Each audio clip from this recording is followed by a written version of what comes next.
नमस्कार दोस्तों, राधे राधे। हम पढ़ना चालू कर रहे हैं क्या, श्रीमद् भागवत गीता। आज हमने एक अध्याय पढ़ा और इसमें आपको हम बताएंगे क्या, सीधा सिर्फ अर्थ बताएंगे, श्लोक नहीं पढ़ेंगे। पहले श्लोक में क्या कहते हैं, धृतराष्ट्र ने संजय से क्या कहते हैं। धृतराष्ट्र ने संजय से कहा, हे संजय, धर्म भूमि कुरुक्षेत्र में युद्ध की इच्छा से एकत्र हुए मेरे तथा पांडु के पुत्रों में क्या किया, मेरे और पांडु के पुत्रों ने क्या किया। फिर संजय क्या कहते हैं, संजय कहते हैं कि हे राजन, पांडु पुत्रों द्वारा सेना की व्यूह रचना देखकर राजा दुर्योधन अपने गुरु के पास गया और उनसे ये शब्द कहे। कौन से शब्द कहे, अब तीसरे श्लोक में बताते हैं क्या शब्द कहे।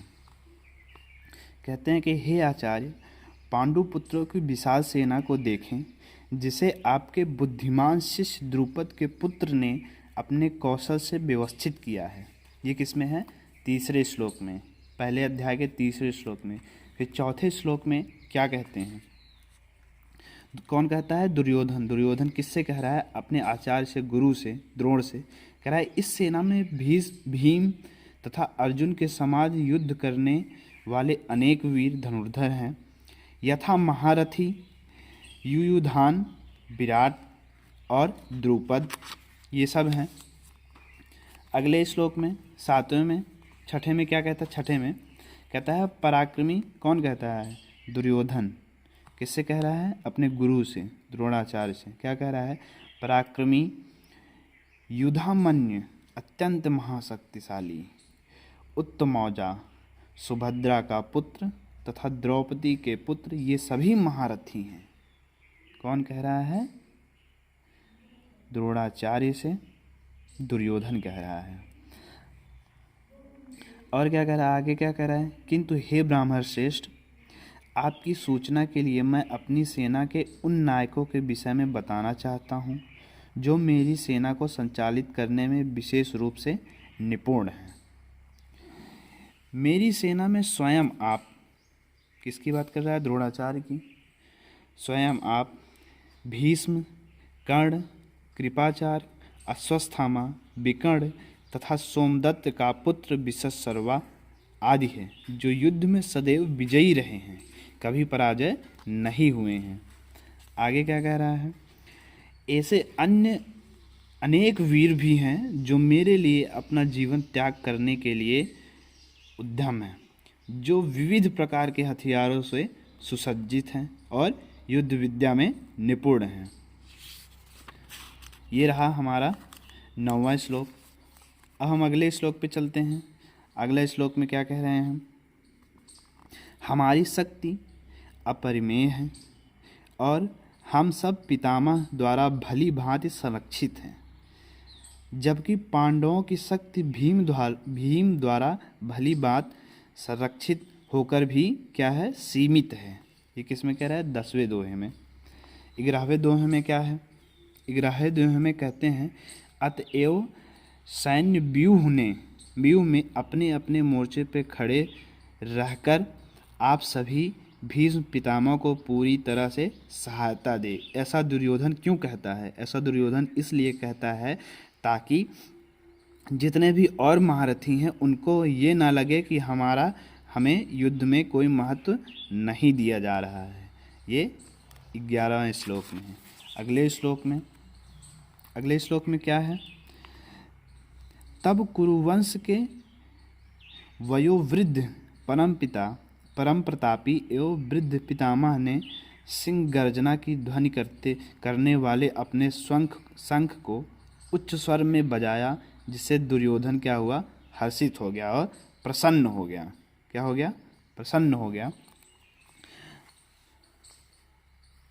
जिससे दुर्योधन क्या हुआ, प्रसन्न हो गया।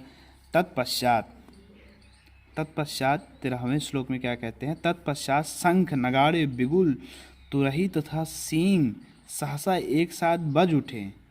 वह समवेश स्वर अत्यंत कोलाहलपूर्ण था। अगले में क्या कहते हैं, दूसरी ओर से श्वेत घोड़ों द्वारा खींचे जाने वाले विशाल रथ पर आसीन कृष्ण तथा अर्जुन ने अपने अपने शंख बजाए। ये रहा हमारा 14वां श्लोक।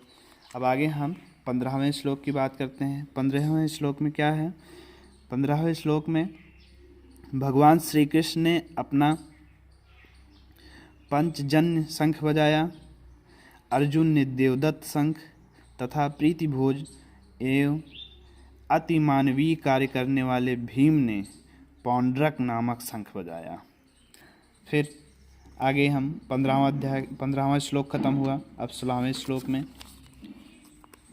16वें श्लोक में क्या कहते हैं? हे राजन, कुंती पुत्र राजा युधिष्ठिर ने अपना अनंत विजयी नामक शंख बजाया तथा नकुल एवं सहदेव ने सघोष एवं मुंडी पुष्पक शंख बजाए।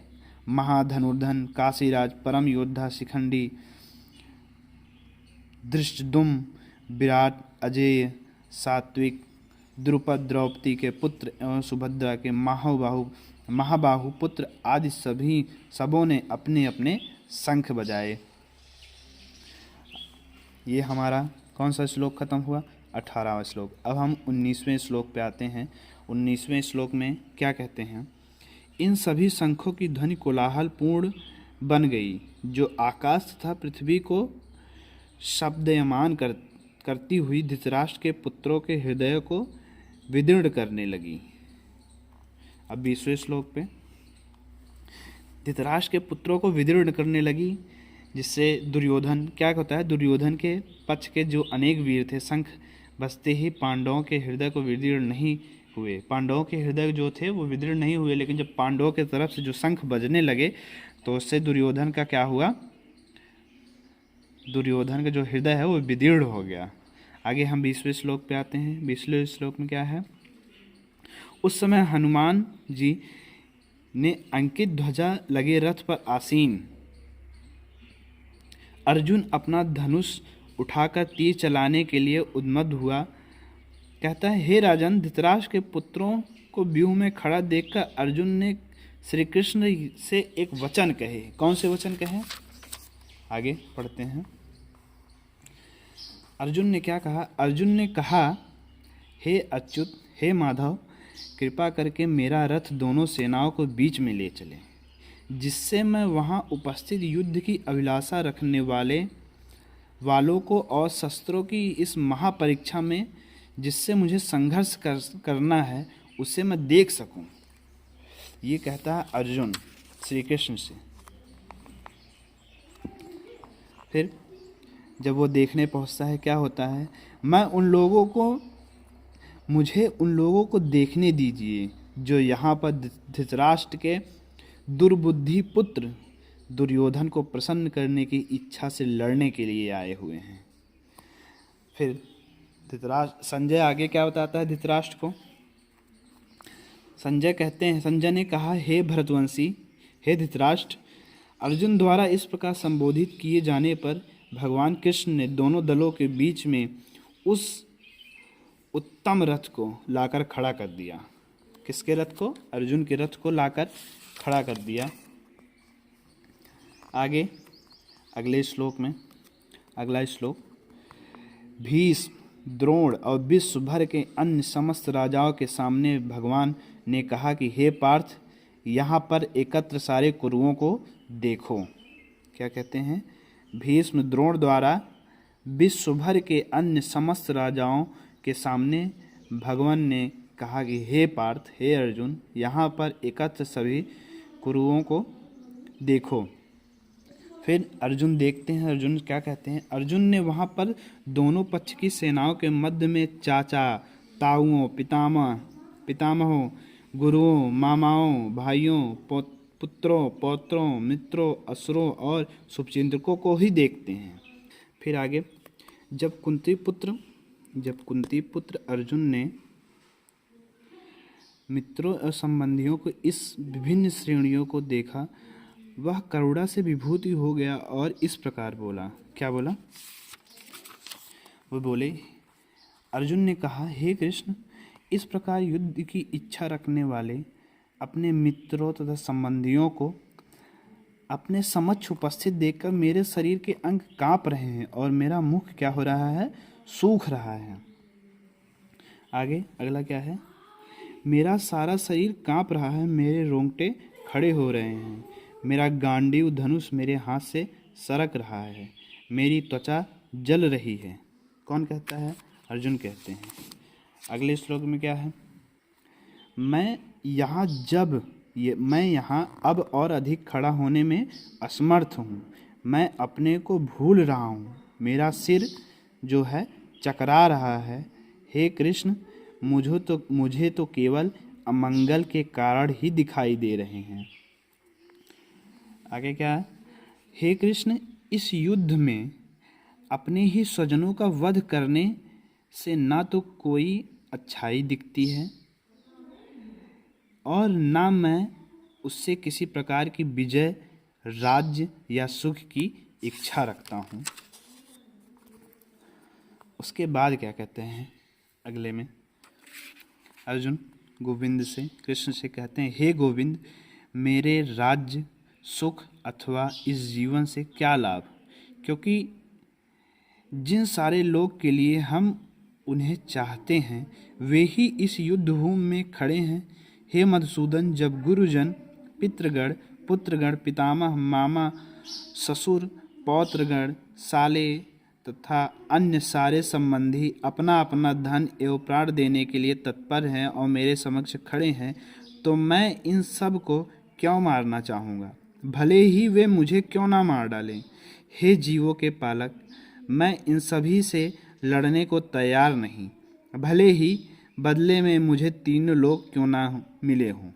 इस पृथ्वी की तो बात ही छोड़ दें, भला धृतराष्ट्र के पुत्रों को मारकर हमें कौन सी प्रसन्नता मिलेगी। क्या कहता है, अर्जुन कहते हैं, किससे, श्री कृष्ण से।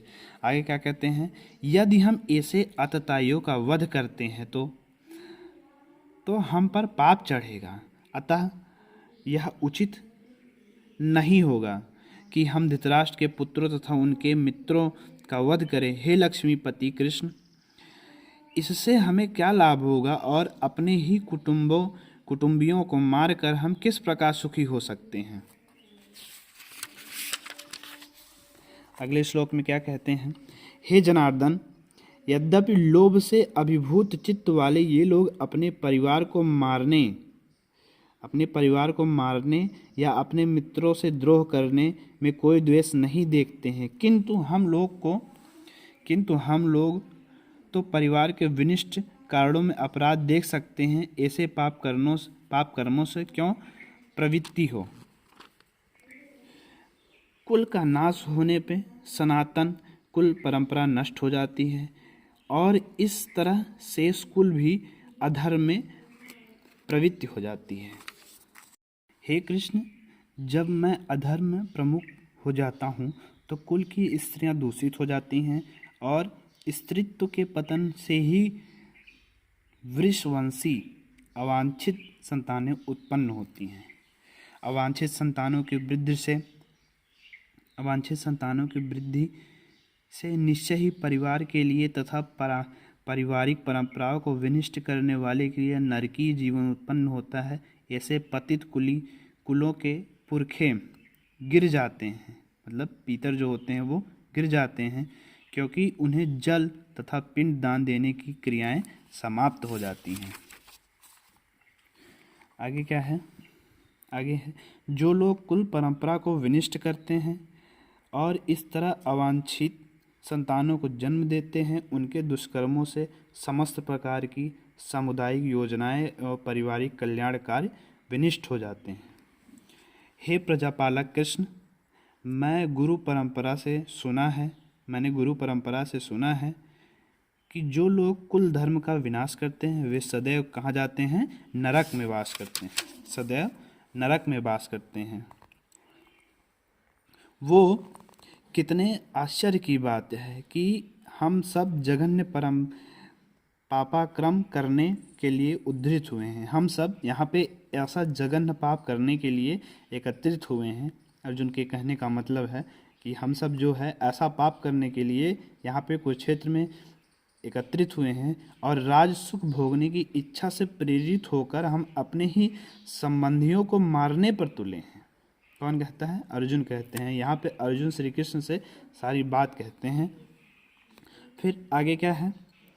यदि शस्त्रधारी धृतराष्ट्र के पुत्र मुझ निहत्थे तथा रणभूमि में प्रतिरोध न करने वाले को मारे तो यह मेरे लिए श्रेयकर होगा। संजय ने कहा, संजय किससे बता रहे हैं? धृतराष्ट्र से। संजय ने कहा, युद्ध भूमि में इस प्रकार कहकर अर्जुन ने अपना धनुष तथा बाण एक ओर रख दिया और शोक संतप्त चित्त से रथ के आसन पर बैठ गया। ये हमारा एक अध्याय खत्म हुआ और दूसरा अध्याय हमारा क्या है? गीता का सार। दूसरा अध्याय, अध्याय 2 गीता का सार, जो हम पढ़ेंगे अगले वीडियो में। राधे राधे।